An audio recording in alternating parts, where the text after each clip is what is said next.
Joining us now to discuss is Mark Meckler, the president and co-founder of Convention of States Action. Mark, thank you for joining us.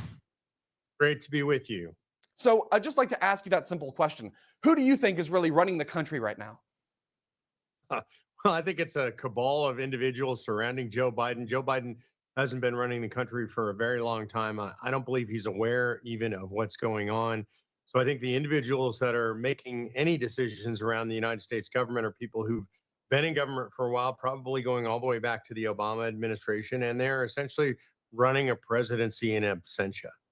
Yeah, certainly. And I think that's really clear to basically everybody at this point. The real question, of course, is who actually is making some of these final calls with some of these big decisions, like not acting when it comes to this drone story. But on that note, I mean, this is just such a strange situation to me. What do you make of what we're seeing in New York, New Jersey, and elsewhere?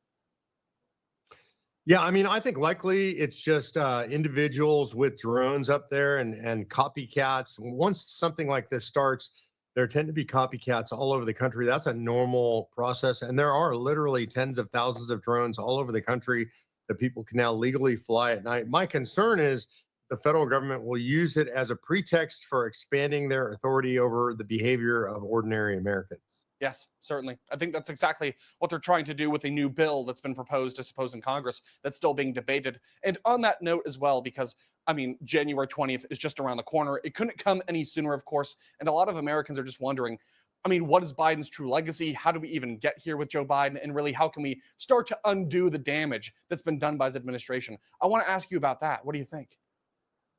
Well, I think Biden's legacy is he's going to go down as one of the worst, if not the worst, presidents in American history. Hard to do that. There have been some bad ones, including Barack Obama, but I think Joe Biden put everything Barack Obama did on turbocharge, and race relations are worse. The state of the world is worse. The Middle East is Yes. on fire right now. Ukraine is on fire. The amount of deaths are unimaginable. China is on the march.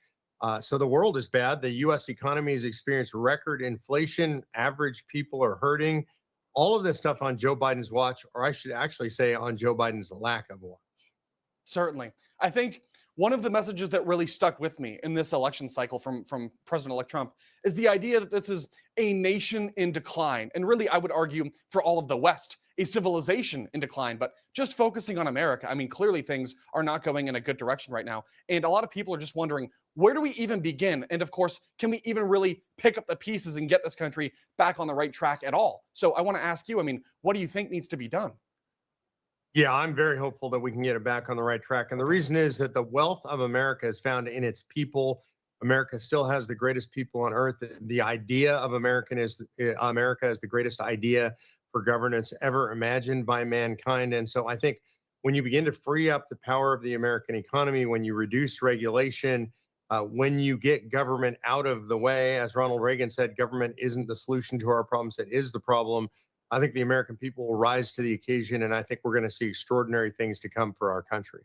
I certainly hope so. One of those things I would like to see is taking this big, bloated bureaucratic state in DC and just really cutting it down to size. So I want to ask you, I mean, what do you think about that? And where would you like to see us start? Yeah, I think we're going to see some of that under the Trump administration. Mhm. Of course, we've seen some of this legally with the removal of the Chevron deference doctrine. Yes. I think that was really helpful, removing some of the discretion from federal agencies. I think we're going to see with Doge, with Vivek Ramaswamy and Elon Musk pointing out all the excesses of the federal government and where we need to cut. And then the question is, how much is Congress and the president going to be able to do? I think they can do a lot of it through executive orders. We're going to see some of that. I think they can do it through budget reconciliation. We're going to see some of that. My big question is, how will we make that permanent? Because I'm worried that what happens is, as soon as you get a Democrat administration, they're going to put all that stuff back in place. We've seen that over the last 4 years. They put it back in place and they double down. Mhm. I believe the only way to do that is through a convention of states and constitutional amendments. Okay. So when it comes to a convention of states, what exactly would that look like? Well, what it would look like is the states have the authority under Article 5 of the Constitution to gather and propose amendments when 34 of them agree on the subject matter. So far, 19 have agreed that we ought to be discussing term limits for Congress and other federal officials. That would mean staffers and bureaucrats as well. 19 states have agreed that we ought to be talking about a balanced budget amendment, spending caps, tax caps, things like that. forcing the federal government to balance its budget. And 19 states out of the 34 requisite have already agreed we should limit federal power. In other words, we should say no more Department of Education or energy or healthcare. These are things that the states, limitations that the states can impose upon the federal government. It'll take only 15 more states to agree we want to do that, and we'll gather in convention and debate those things. Interesting. Okay. So what are the other states holding out for? I mean, how could you explain that? Yeah, look, it just takes time. The framers intended this process to be long and arduous. They didn't want it to be easy for us to amend the Constitution. Mm, And so it takes time to build up the constituency. There are about 5 million people involved in the movement nationally right now, and that continues to grow every single day. I think we're going to see South Dakota, Iowa, Montana, and Wyoming are going to be in the fray. Ohio's in the fray in the coming year. And I expect to see this gain momentum over the next several months. okay. Very interesting. So if people out there want to get involved and read more about some of these other states that are already supporting it, you mentioned 19, where should they go for more information? Go to conventionofstates.com and everything you need to know is right there. Conventionofstates.com. Okay, very interesting. And as we're coming up against a break, I'd like to ask you just final thoughts about really the lasting imprint of the Biden administration on this country. Yeah, look, I think it's going to be a period of really profound psychological depression for the entire country. And I hope and I pray that it's not going to last.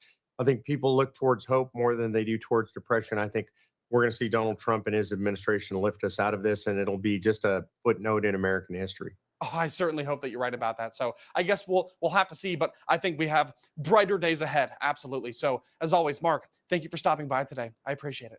Thank you. God bless.